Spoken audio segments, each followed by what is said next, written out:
Hey everyone, this is Giacomo Vaccari again, and here we are with what I hope will be the last part of my Mario 64 movement tutorial in Unreal.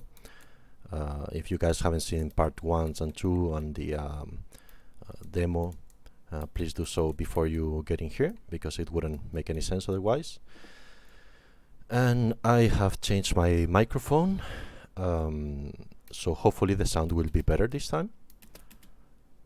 Let us make this bigger. Right there, much better. So, if I remember correctly, we have done most of the jumps so far except the lateral jump and the gliding of this gliding, which would be when you are trying to go up a hill, for example. And depending on the speed, you will fall in a different way. This is a bug that we talked about on part 2. Well, it's not really a bug, I just haven't implemented it. It's probably like animation blueprint thing. Maybe we'll fix it as we go. We'll see.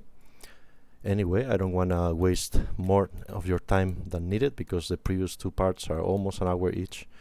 So this tutorial is going to be like 2.5 hours, hopefully, but it might get up to 3. So, let's get to it. Let's do first this, as it shouldn't be too difficult, if I remember correctly a little bit of the code. As you guys know, this was done like a year and a half ago or something like that, so, you know, I'm not too fresh on the code. And also, as you know, I'm a professional game designer, I have a job, so I don't get to look into this very often. So, let's get to it. If I remember correctly, here we are. And of course, I have my paint here to show you guys and girls any vector magic that we need to look into. So, let us talk first about how come I don't get to go up that hill. And as we saw last time, we separated this, if I remember correctly, yes, into different function. Yes, we've looked into this. And it should, most of it, if not all, if I have corrected this is still where we get the surface normal, but let's take everything else out. We go to tick. So as you guys know, this plays every frame. We looked into placing the bloom on the floor, very important. The look at Mario and how you actually this is the automated part that, as you remember, we cancel sometimes if we are moving. Oh no, this is the camera looking up and down at Mario. Let me check. Yes, that's right. This is the rotation, which only happens when we're not moving the camera and when we're not looking forward. We do the wall jump part, as we looked at the other day, when we can actually do it. The crouching walking speed and the acceleration, we might look a little bit at that again. I don't remember if we looked into it. I think we did very quickly, but the rotation rate based on how we're moving and stuff. So there will be a part on sliding here. And yeah, so let's start by, we definitely are going to have a variable related to that. These two variables are definitely going to influence that a lot. And let's look at where it is all the time. Okay, so when sliding, we're also not going to get input. Okay, this is not very important. Center rotation rate. Okay. Why do we have this here? Just the jump when we're sliding. Yes, as you remember, this is this jump. So it's part of the jump part. All right. So the most important part of this, we're going to have two parts, and let's think about it a little bit. This is a slope, This is a static mesh, and Mario comes running. I know, my artistry is amazing. And as soon as he gets on a slope, his velocity will diminish to the point where he will actually start falling backwards, falling down the slope, right? That's what we want. Just like that. Another thing that we want is basically kind of the same, but let's say he jumps into it, and he will also go down, right? He won't get to move up at all, because that's just not how it's done in the game, and he basically wouldn't be able to walk anyway. I mean, that's relative, because we could change some parameters so he could keep walking a little bit and then start falling, but that's not very important right now.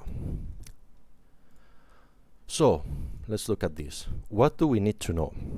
First, we need to know his velocity, right? Is he moving into the slope, and how fast, and stuff like that, right? So then we will adapt a little bit the physics. Not only that, we also need to know this angle of the slope. But in game development, this doesn't make a lot of sense to do.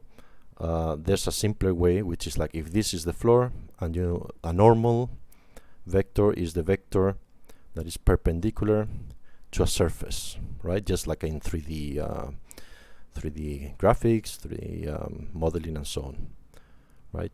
So the same happens when you have a slope. So we don't actually need to think about the angle that much. We don't need to think about this angle so much. What we need to do is to think about this normal in relationship to the coordinate system of Mario, right? So this is his horizontal. Well, I mean, obviously this is seen from the side, but seen from the top, you're gonna have X and Y. I believe I did it, yeah, well, right-handed method, right-handed rotation. So this would be the X, and this would be the Y. That's seen from above, right? So this is this, and we need to know the angle between this normal and Mario's horizontal movement on the floor. That's basically the theory of it, or whatever. Right, how are you gonna know this angle, this relationship between this and this? Well, there's a very simple way of doing it, and that is to do a trace, which in this case, because I did this quite quickly back in the day, I think I put it here, yes. So when you do a trace, let's show this one. You see that capsule there. When he's jumping, you see it, and you see that there's a collision, or like you could say, oh, there's no pause. Yeah, I forgot about that. You see that point, that red square down there. That's the point where the trace is touching the floor, right? So one of the things that a trace gives us when we break into parts, right? Because when we actually do a trace, just like a normal trace, whatever, we just get a hit data, but we have to break that, and we get a lot of more things. And I mean, I remember someone once telling me, oh yeah, that's very expensive to do. I'm like, yeah, but how else are you gonna code it? So anyway, so we have an impact normal. So the normal of the polygon, in this case of the face, the tri or the quad or whatever, the normal of the poly of that is being hit. So I want to save that. In this case, I'm saving it in place of bloom on floor, because there's no need to do two traces, really. I mean, you could if you wanted to really encapsulate it, but I mean, this is very simple, so it's not important. Now we have that value here. Sorry, this is the wall jump, as you will remember from the other day. Now we have one of the things that we need to know, which is this value. Okay, so just remember that, and we are gonna use that here. Okay, So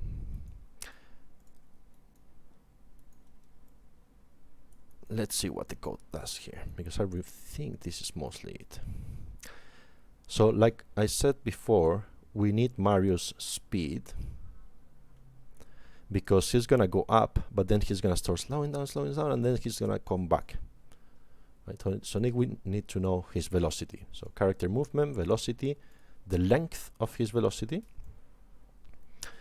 And I know that his maximum velocity is, in this case, 475. That's as fast as he can go, right?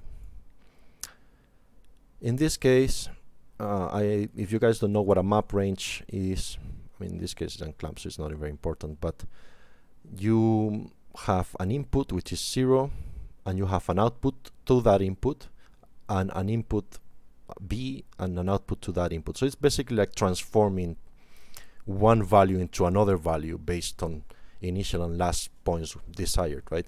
In this case it's unclamped. I don't remember if it's important for this, probably not. We'll have to look into it. So now I know his maximum speed, and there is such a thing in the character movement, the angle, right? So let's try something. The character movement of an actor, basically, well, like a character, I believe it is, in it's inherited by default in the character in Unreal. So you're gonna have it in a pawn, which usually you start a character, like a playable character, as a pawn many times, also as an enemy or whatever NPC. It has this variable, which is walkable floor angle. It has this implementation. You don't need to do it yourself, luckily. So maximal angle in degrees of a walkable surface, any greater than this, and it is to step to be walkable. Awesome. We don't need to implement this ourselves. So right now it's set to 24, right? Great. So this is the angle between Mario's horizontal movement and the floor is 0, right? It's the same.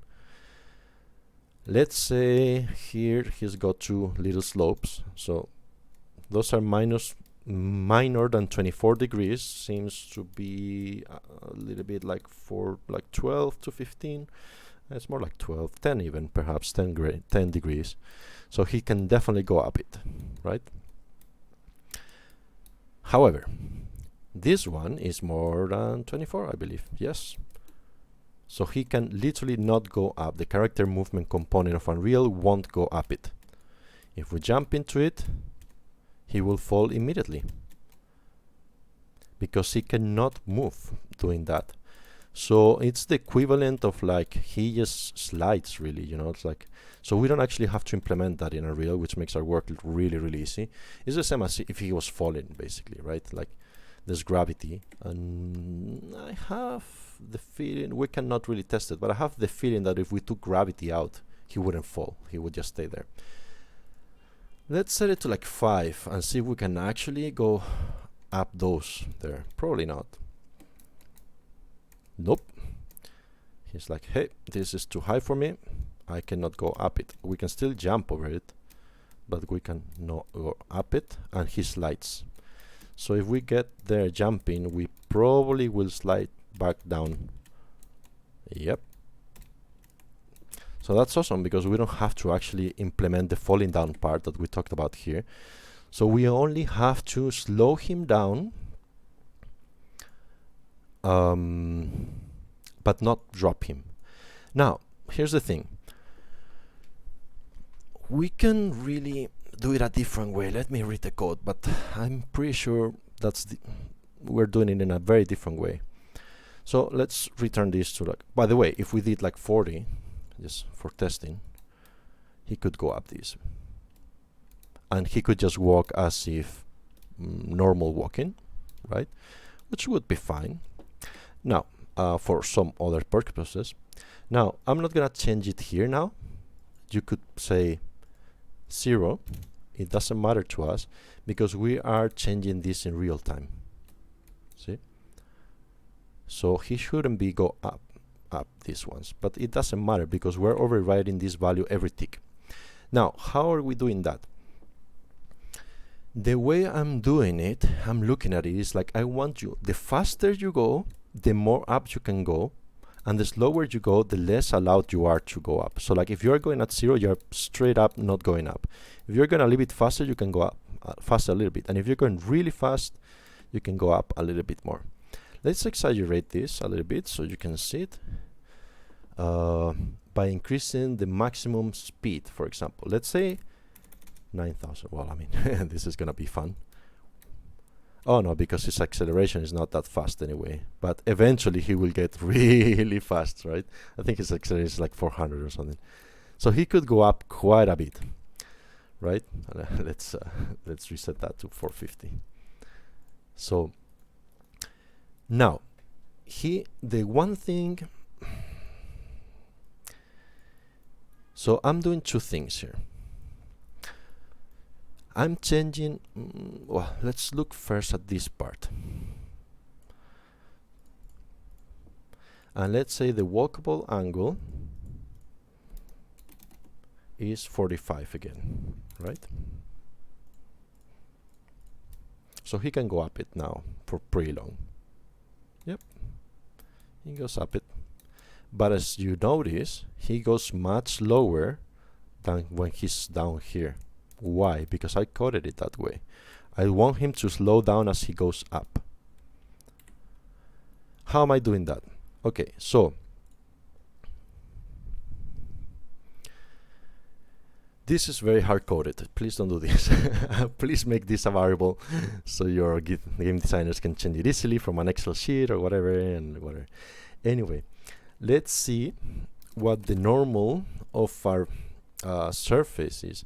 And now I'm getting only the Z normal because we're in a, I believe it's a right-handed coordinate system. So we want to know this direction, right? And I mean, obviously this is not only going to be Z, it's going to be Z and Y or Z and X or whatever, right? But in this case with Z is basically enough, because what I'm going to say, if so this would be let's say this is this normal would be 1 in this circumstance, right, in the Z axis. I figured out this by testing with printing, so please don't think that I'm a magician and I know this. You know, sometimes you have to really just kind of like figure things out, and how you do that is like, well, let's take this out, and you're walking and you say, oh, okay, so the normal of what I'm hitting, because this is the walkable surface normal, let's print it, is 0, 0 and 1. Okay, now let's go on a slope. Interesting, it changes here for some reason, but very quickly. Let's go on this tiny little slope. This tiny little slope is 0.9 something in the Z. And you could do like a vector length or whatever, yeah, but that's, I believe it's always going to come to 1. So yeah, so same thing. So the Y is positive here and the Y is negative, sorry, yeah, the Y is negative here. So that's like on the Y axis and whatever, but we are only interested in how slopey it is in the Z right now. You could probably do it with both ways. I don't know, I'm sure better developers than me will do that. But you know, that's what I figured out. So I was like, oh, okay, so this is mine smaller than 0.9, let's say. And I'm sure there's some math related to it. Anyway, so let's see. Oh, here's 1, and here's 0.8 something. Here's 0.9 something. Okay. So I said, if the normal is almost, or like basically if it equals 1, pretty close to 1, let's say, so like an error tolerance of 0.1, so that means that it could be 1.1 or 0.9. I mean, it's never going to be 1.1 in this case, but it could be in other cases. So let's say if it's close, super close to 1, we're going to print hello. Okay, we're printing. By the way, this is a little trick. Make this much faster, and then you will see the results more in real time. Okay, boom. Okay, oh, this is smaller than 0.9. Excellent. And this is, we don't want it to act here perfectly, so yes, so it is close to 1.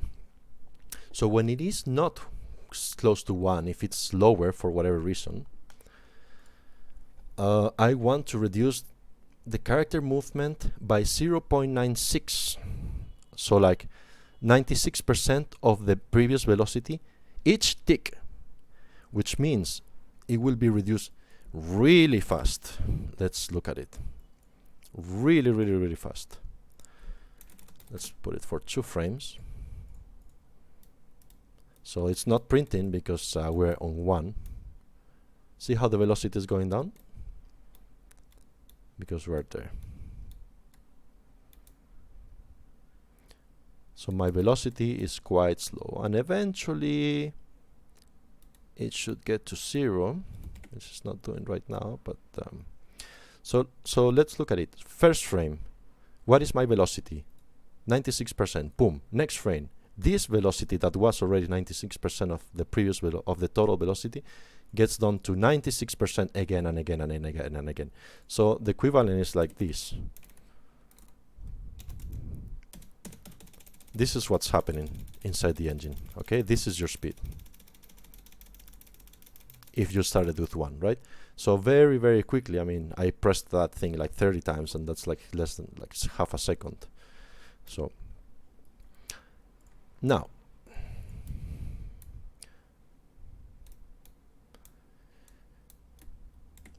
yeah, I'm not changing this, so it's still going up it. Yeah, because that was 24 before, not 45, right? So now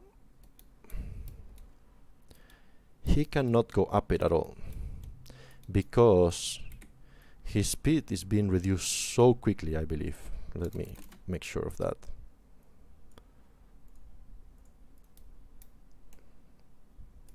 Yeah, that's what's happening. His speed, which was like 450, almost immediately is 0. So he doesn't get to go higher. Like he doesn't go to go up. Let's say that we have the 45 angle still, so we can still go up it much more quickly, but I wanted to reduce the velocity by a lot. Yeah, he actually gets trapped there because he can go up the angle, but his velocity is tiny, right? What I'm not sure why it's never getting to 0. I guess it just takes a while, but it should get down to 0 eventually. I mean, just test it a little bit and figure it out, you know. But like, let's say 0.9.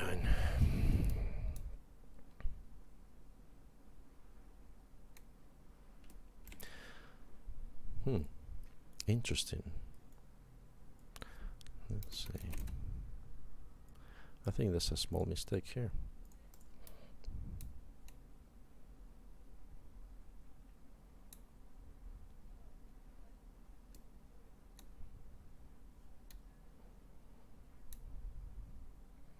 Yeah, it's not going down a certain point. Probably because each frame we add some energy forward, so to speak, so it never really gets to 0. Well, that's just like other stuff to look into, probably like some engine stuff. Anyway, you see that velocity is getting slowed down as soon as we are not on a normal of 1 or like 0.9 or whatever, right? So that is the first part of the thing. We make Mario go slower or lose energy, let's say, because if we didn't do that, even if the angle was 24, let's see what happens. I think he doesn't go up it, but like we saw before, if he does go up and we're not reducing his speed, he just keeps going. He doesn't care that the physics are not realistic. He would be making more effort going down, like going up, right? But the engine doesn't care about that. So we have to implement it ourselves. Now, let's say, so this value of 45 is, let's just go up the thing, or like 24. No matter how fast we go, he won't go up, period. But I want him to not go up if he's going slowly. Like, let's say he's doing this. I don't want him to be able to go up like in the game. But if he's going super fast, I want him to go up a little bit. Right? So what I'm gonna do is to fake for the engine something. So I'm gonna tell the engine, hey, we have this variable, walkable floor angle, and depending on your speed, I want the walkable floor angle to change. So if I'm going slow and you have this angle, I already stop you. But if you're going fast, I only stop you at this much more increased angle. Okay? So how I do that is I map the values, the character movements and walkable floor angle, we call that, is this thing. So let's say I'm moving at 0 speed. I want the maximal walkable angle to be 10.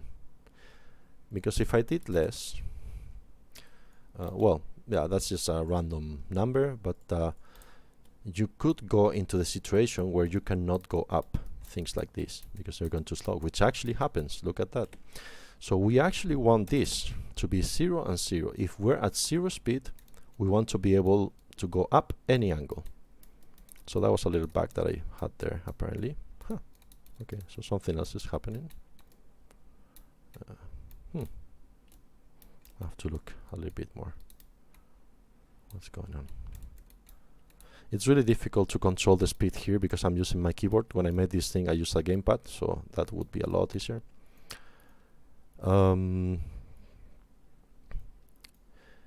So, but that's the concept, right? So like I'm going at 0 speed, any angle I can do it. Oh, I'm sorry. Did I mistake this? Let me just check.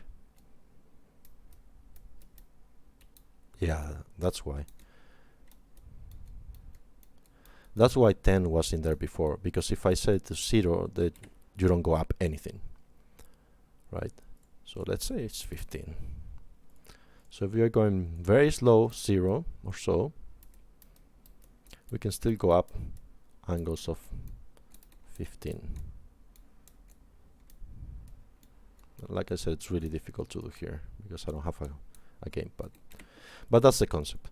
Anyway, so if I'm going at 600 speed, which is like actually probably a mistake because my maximum here is 450 and this is unclamped, so it will continue to go up.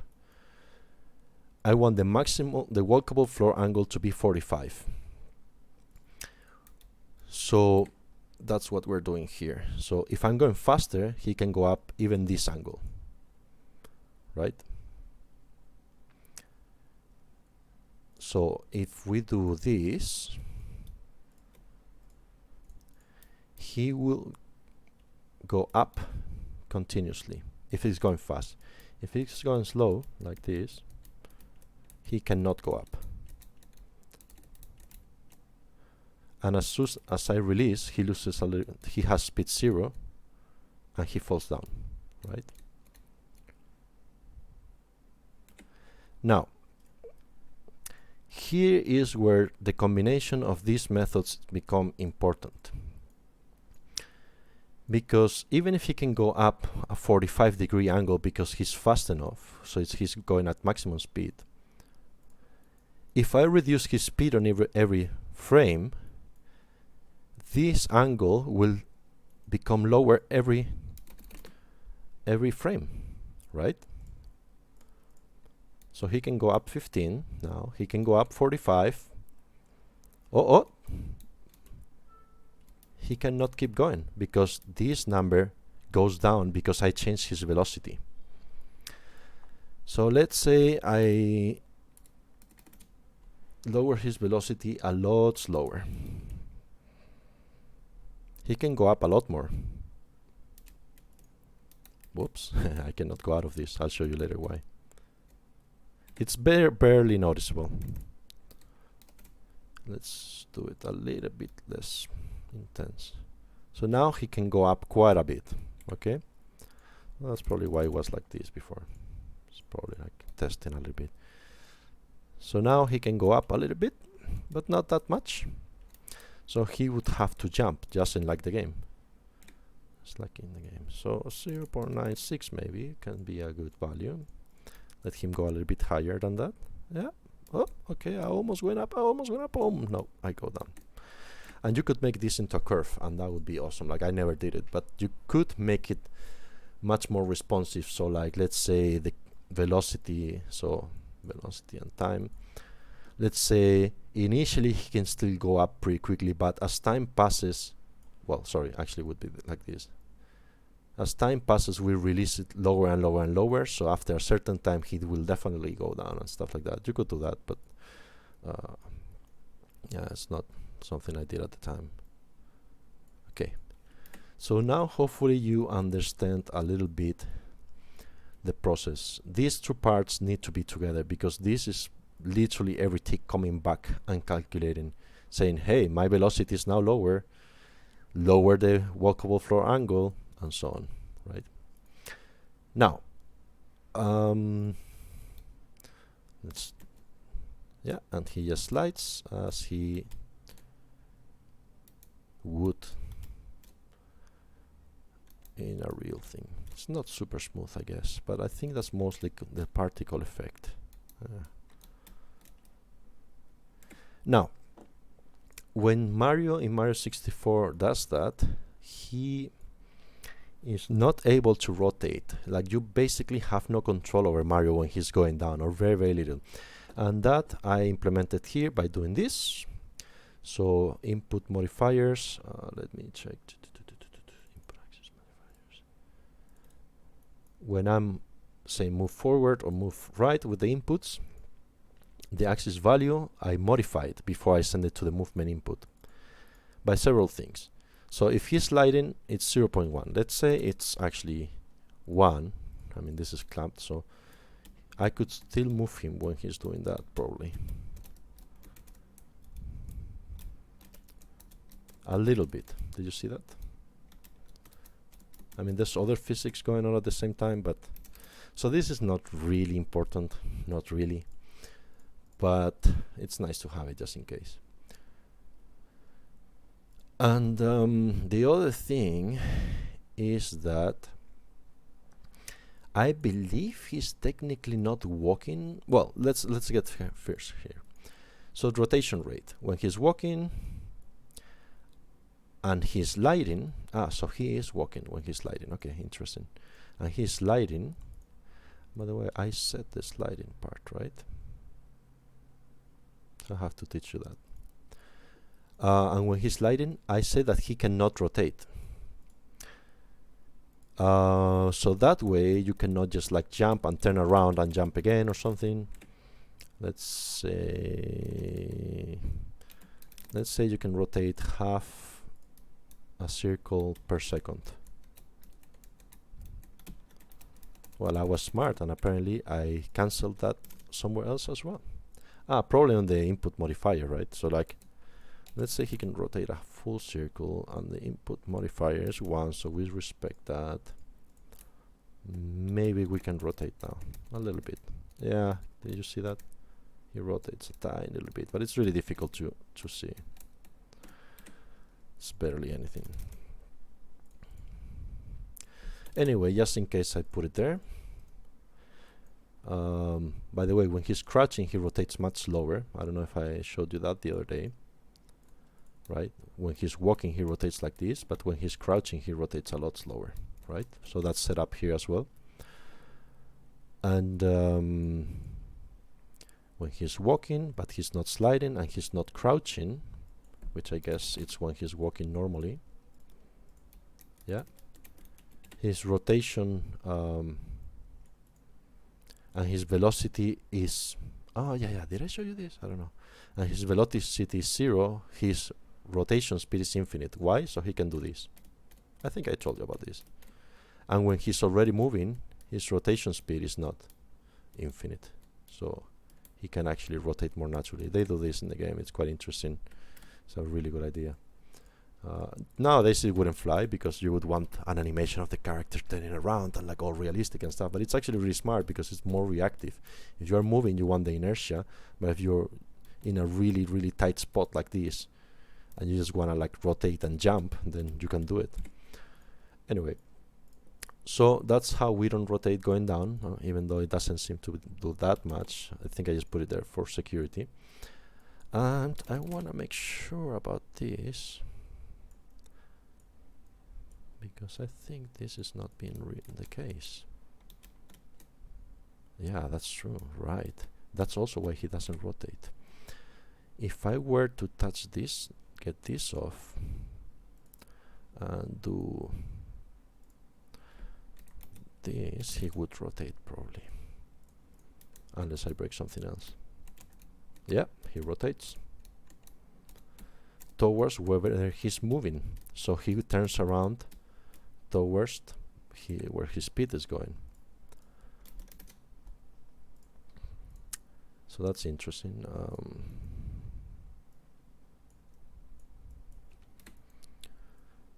Because as he's sliding, I guess he's falling. On movement mode change. Aha, we have this already. Okay, of course we do. Yeah, that's where we decide that he's sliding. Okay, so I'll get there in a second. I should have started with this, but we'll get there in a second. That's how you actually set him to sliding. Okay. If trying to target someone else, move forward. Yeah, so we looked at this the other day. So now, how do we decide that he's actually sliding?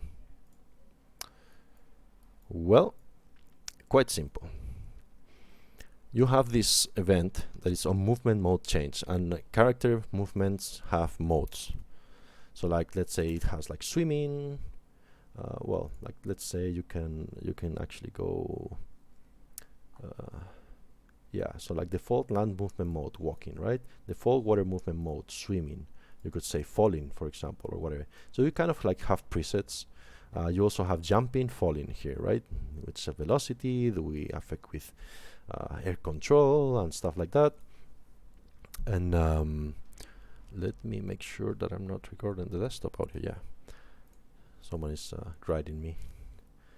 So that's quite important. You have all these modes that are like already working there for you, like flying or whatever. And this event on movement mode change will let you know the previous movement mode at the new movement mode. So this was the previous frame and this is the new frame. So for example, this will be called, let's say, I want to know my new movement mode as I enter it. I'm walking because I just started it. Now I'm falling. Jumping is called falling, by the way. It's the same thing. So, and you see that it changes there. So like, let's see what happens when we slide.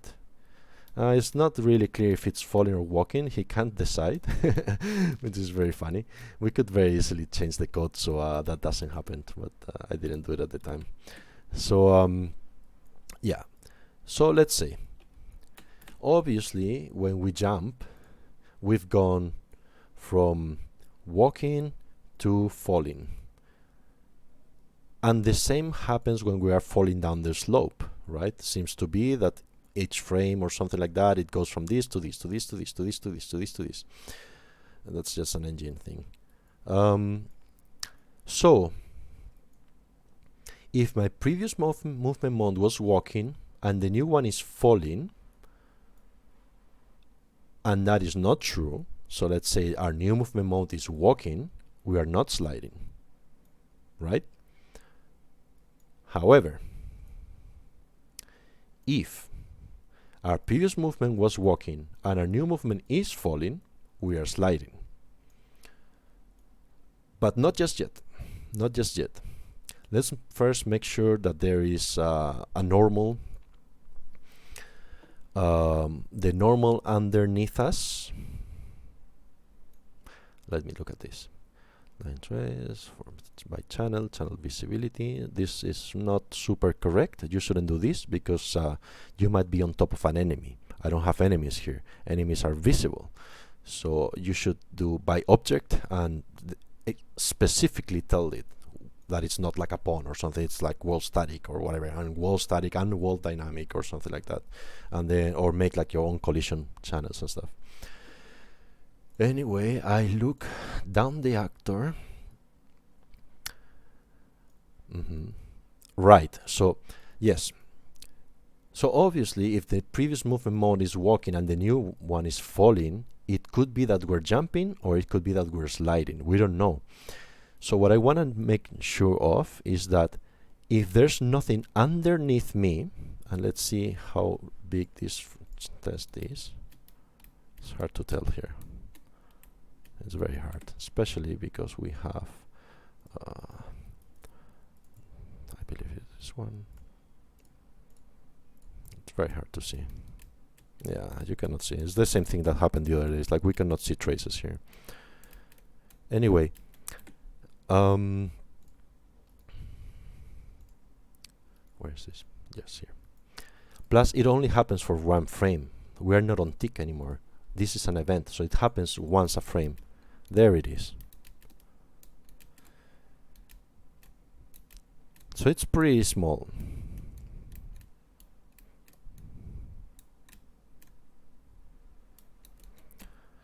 So each time we turn in we start falling, we're gonna do that trace. And if we do have a hit underneath us, so there is floor underneath us, and that normal of the floor is not close to 1, so it's not like this, then we're sliding. So we're in the air, there's something underneath us, we're not jumping, we're not super high in the air, like let's say like here. If I were to jump from here, there's nothing under me on this frame. So this would fail and be like, I'm not sliding, I'm jumping, right? In this case, I don't need to tell the engine that I'm jumping for any reason here, but I do need the sliding for many things, as we have seen. However, if I'm close to the floor and that thing, the normal is minor than 0.9, basically. I mean, this is nearly equal. I mean, you could do like less than or like less than equal than 0.9 would be exactly the same thing, right? Let's see. Oops. What did I break? Minus the 0.9. Huh, it should work. Well, I'm not going to investigate why not now, but so if the normal is 0.9, let's say in this case, or 0.6 or whatever, which we can print here.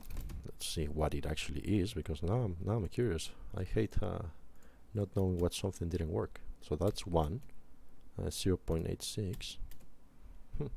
It should have worked. So maybe I put the print in sorry, the thing in the wrong place. Right? Anyway, so if we have something underneath us, but we're falling, and we have a normal of minor than 0.9, then we're sliding. Now, why do I get this little I'm falling, I'm not falling, I'm falling, I'm not falling, I'm falling, I'm not falling thing? That is because of the engine, unfortunately. The physics of the engine, as you will see here. Falling, walking, falling, walking, falling, walking, falling, walking. So to solve that, we would have to kind of like do some workarounds, which are not worth for this tutorial. If you would like to know how I would do it, I can make a tutorial for that. Just write me in the comments, say, hey, Jaco, do this. I'm always happy to do tutorials when I have some time. So, all right. So, yeah, now I really want to do the tutorial. Anyway, so now we know when we're sliding.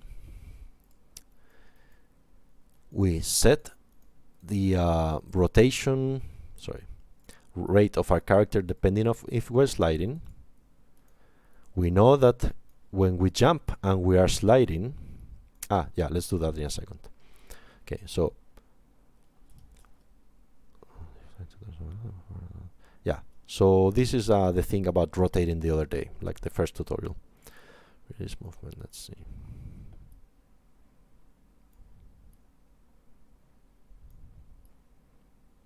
This is about walking, so I'll show you later. Get rotation rate, I've shown. We set it to 0, so we cannot.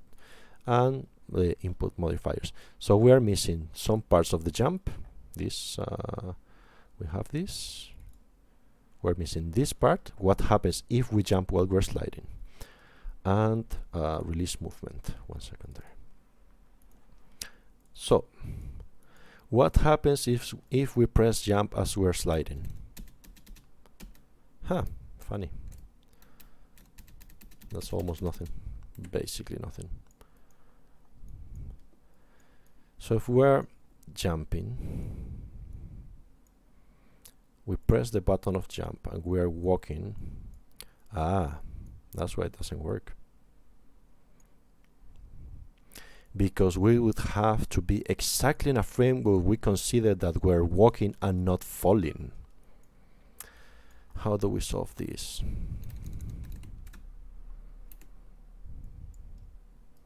We'll have to change this code here. Let's see. So if we're walking or falling, this is gonna look really ugly. Please don't do this. This is walking fast. If we're walking or falling and we are sliding,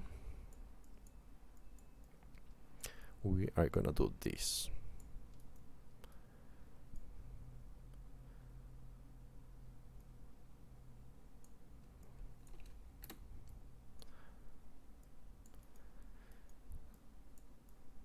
So we press input. Are we walking or falling? Yes. Are we sliding? Do this jump, which I'm gonna show you in a second. If we are not walking or falling, okay, instead of, I'm just gonna go back there.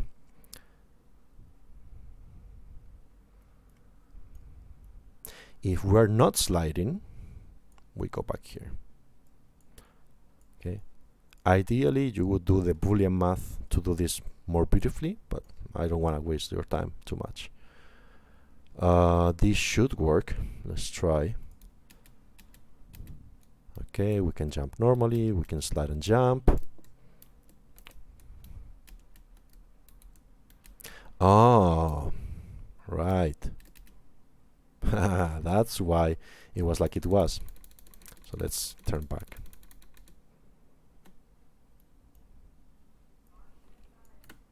Yes, I haven't played Mario 64 in a while.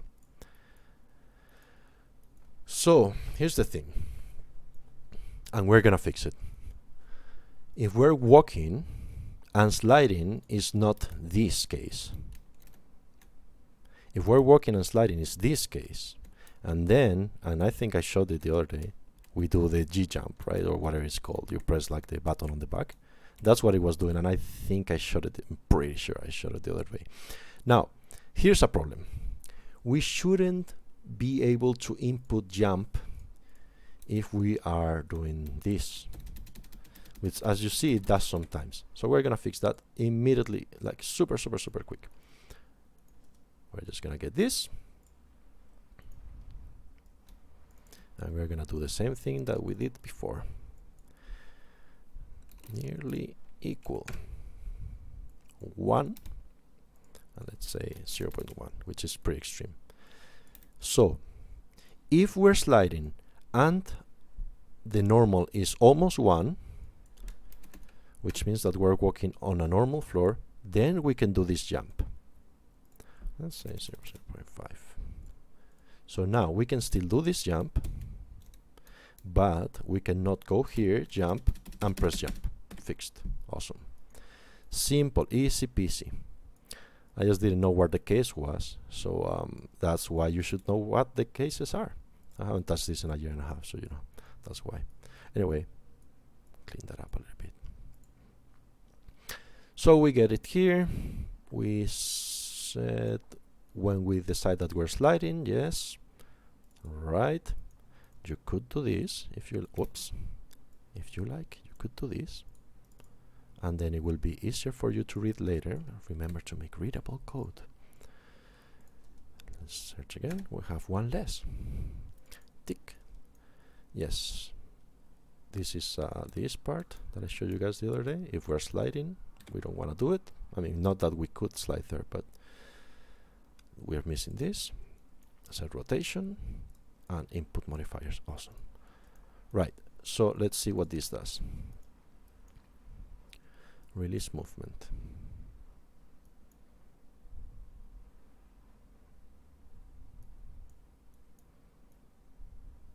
Okay, I know what this is already.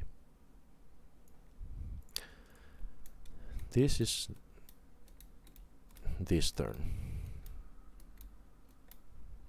I'm not gonna get super into it right now. Input action movement. Let's see where we set that up.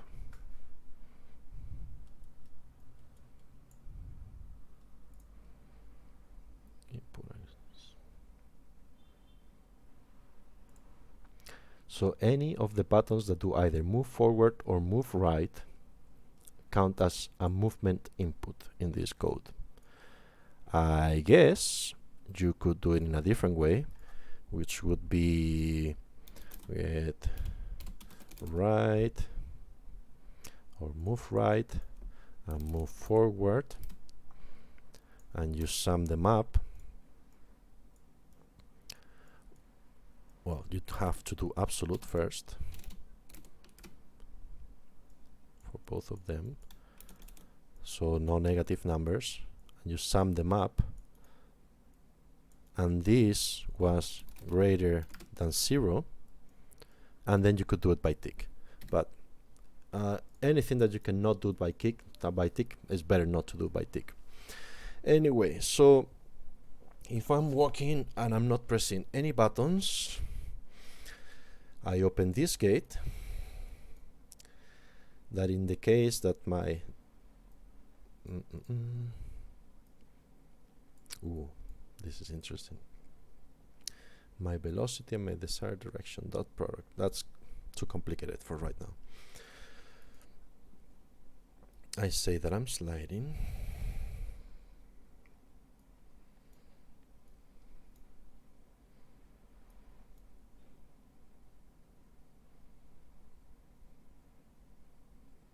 Oh yeah, I have to look into this more deeply.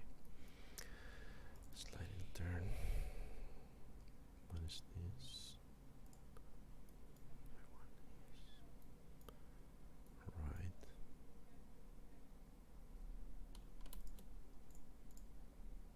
I know what this is now. It's not this at all.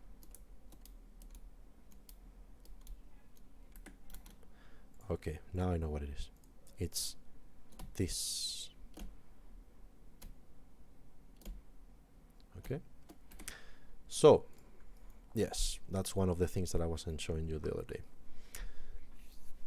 So I cannot show you how my keyboard is looking, but try to listen to it.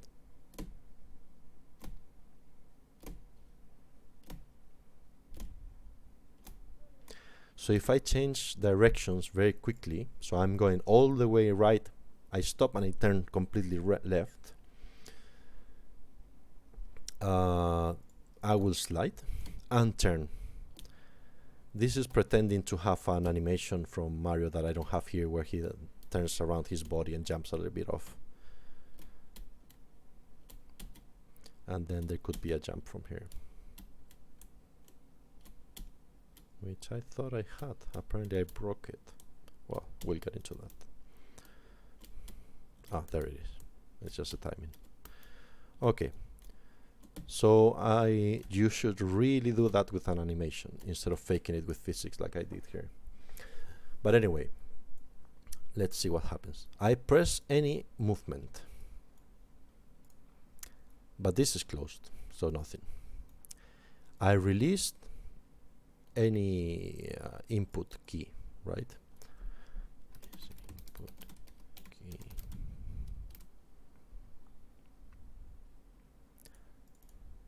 Oh, and I made this. Okay.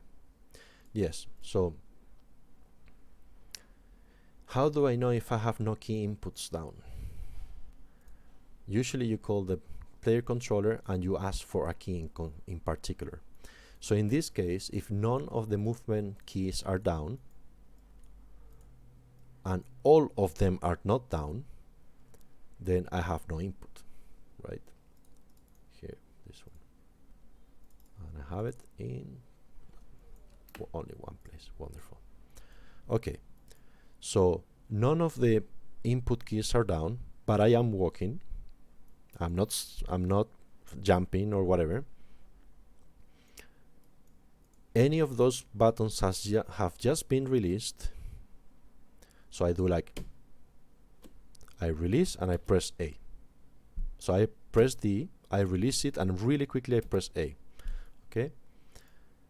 So what's gonna happen is I released D. I'm gonna open this gate. I'm gonna and if I don't press A quickly enough in this time, I close the gate.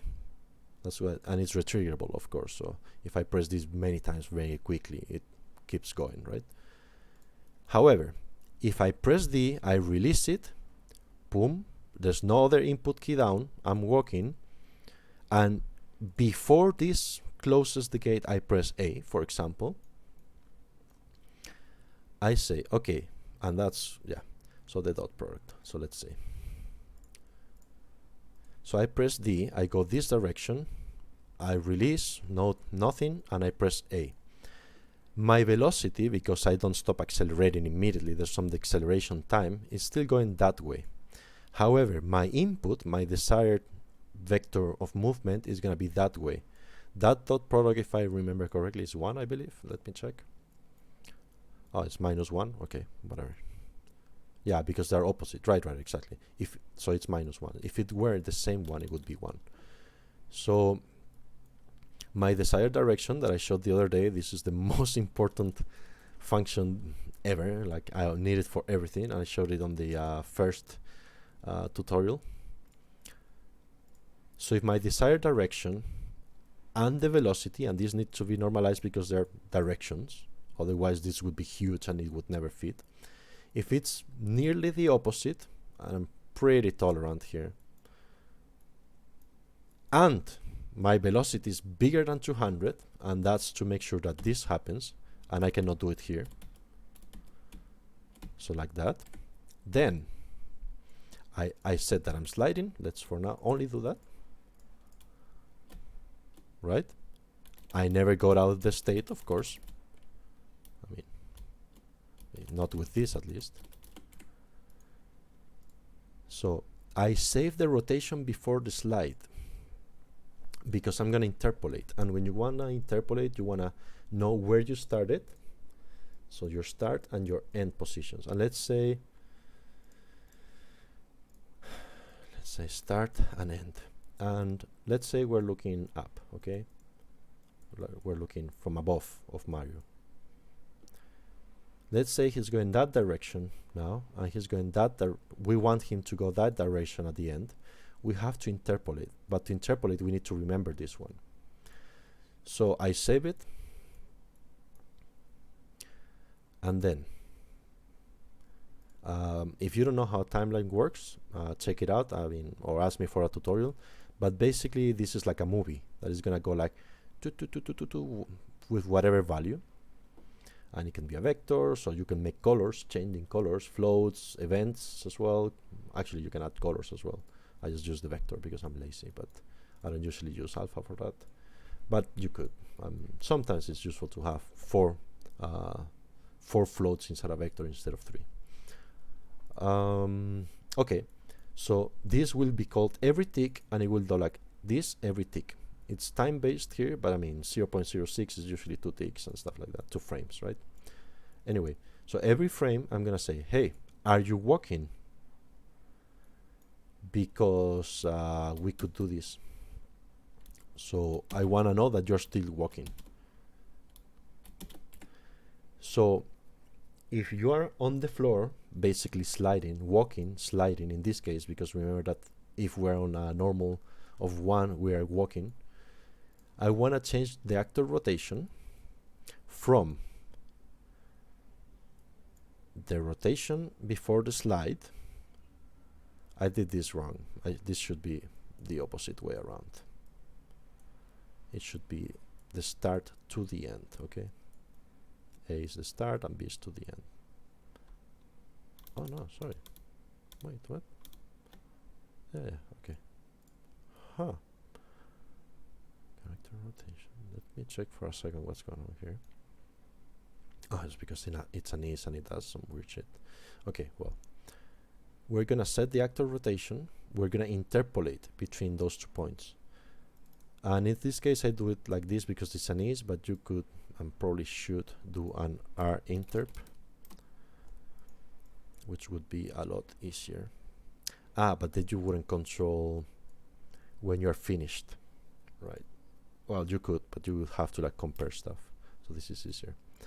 So anyway, I'm gonna make you rotate from your current rotation to your rotation before sliding. That's interesting because it should be the same. I'm missing something here. The rotation before sliding is that direction.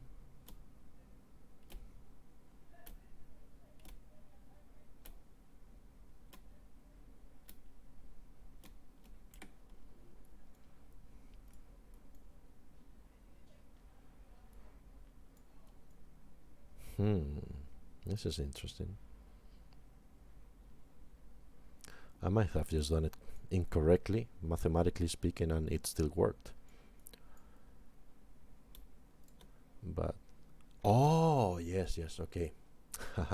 Sorry guys, simple mistake. I didn't read this. So I'm inverting the rotation, of course. Yes, now it makes sense. So I had this direction and now I inverted. So now I do have the right direction that I want to look into. And as you rotate, I want to keep interpolating from your current rotation towards that inverted rotation. Yes, okay, there we are. Sorry, I know this is not very prepared and you guys have to kind of deal with me, but if I had more time, I would do it better. Anyway, so we rotate that. As we finish, which it takes about 0.3 seconds, which is a pretty good standard for like input timings for almost everything, we stop sliding. Okay, so let's see. Yep, sounds about right. So let's do it quickly again. I press something, nothing. I release something, and if I have none other inputs are down, because you could have like D pressed and W pressed to go in diagonal and release D. Then I'm not interested in doing this. I open the gate. As you press something before 0.15 seconds, I go into the gate. If your new desired direction compared to your current velocity or current direction of movement, if you want to look at it that way, and you're fast enough, I say, hey, you're sliding. Which direction are you looking at? Which rotation do you have? And let's start rotating you every frame from whatever rotation you are in right now, because it's going to keep changing, to the opposite of the direction, the rotation of which you started. And let's set that up. And as I'm finished, you will stop sliding. Okay, now it makes a lot of sense. Boom. Right? Okay, now, here comes something interesting. And I think that's the end of the tutorial. Yay, only 3 hours long. What if I do this? Aha, I get a special jump, right? Here, no. That's a normal jump. But here I get that jump that I loved so much as a kid, because it was super useful. So it's like the lateral one that you see Mario like rotating in the air and saying woohoo and stuff. So let's see how I did that. It's clearly going to be on jump. Some jumps, velocity, you know about that. Reset jump counter, you know about that. Triple jumps, you know about that.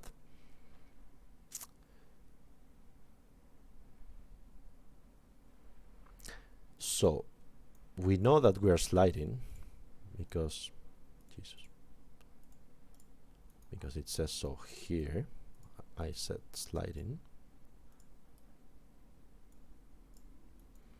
So we know that we're sliding. However, yes, our Z is 1 because we're on the floor. We don't allow the player to do that on the on a slope. So yes, we go this way.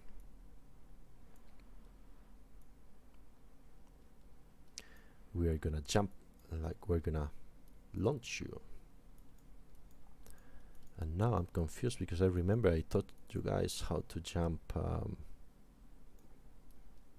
Now I'm a little bit confused. Let me check. Okay, so this was coming from crouching or something like that. Okay, let me check. Yes, okay, this is where no, this is the bounce. Okay, let's look for all the launch characters. This is the wall jump. This is the lateral jump, it seems. Let's see.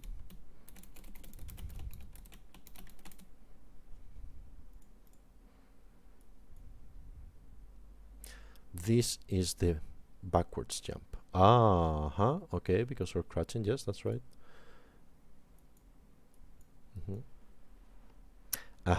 Yes.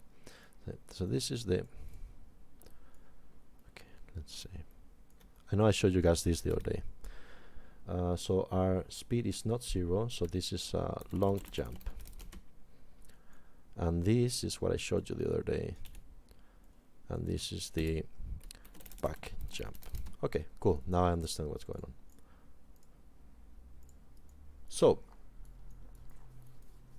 yes, lateral jump. No question mark now here. So, as we were saying, we're sliding and our normal is 1. So we're on the floor. And this is not the same as crouching. Crouching is here. We are sliding. The animation is the same, but we're sliding physically. You can see it, right? Here, we do the backward jump, and here, we do the forward jump. But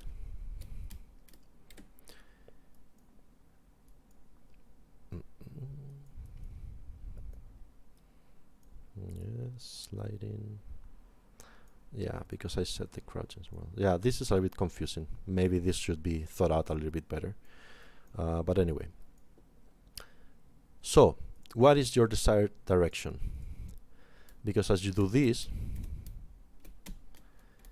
you can see the yellow arrow will immediately adapt to whatever you want to move. We don't want to jump in the direction of the red arrow, which is where Mario's looking. We want to jump on the direction that you're pressing, which in this case, so let's say I'm pressing D and now A, right? They're opposite directions, almost exactly opposite, right? In fact, depending on the camera, they might be exactly opposite, right? So, what is our desired direction? Let's, because this is a unit vector, so the maximum number will be 1, we will multiply by 400, and this will make it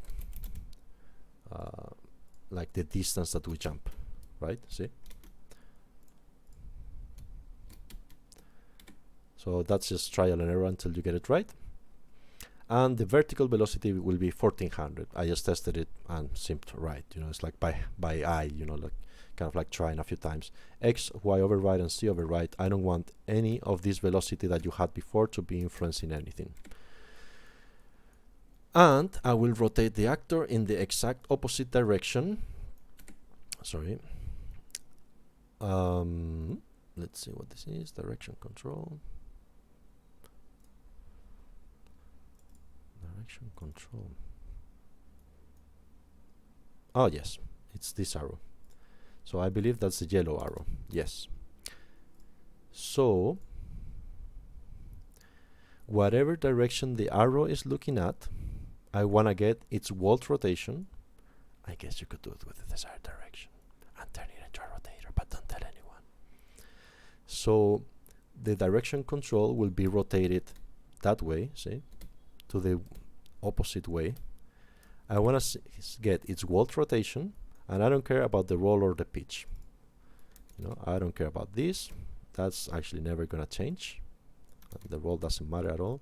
It's only the yaw that changes because of how it's coded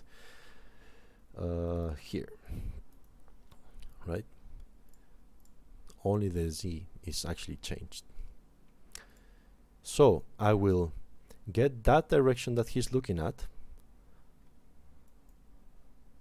and rotate the actor towards that direction. Let me show you the vector math. So we have Marius moving that way and looking that way as well. And the direction control arrow is looking that way because it turns faster than a character, because a character has a rotation rate. This changes every frame automatically. So I want to take that. Oh, what's that rotation? Impose that rotation on Mario. That's what I'm doing here. And you could say teleport physics, actually. I mean, doesn't matter because it's so fast. And that's how you do that jump. So as you can see, when you're making something like this, it's relatively simple, really. You know, no system is very complicated, but they all combine.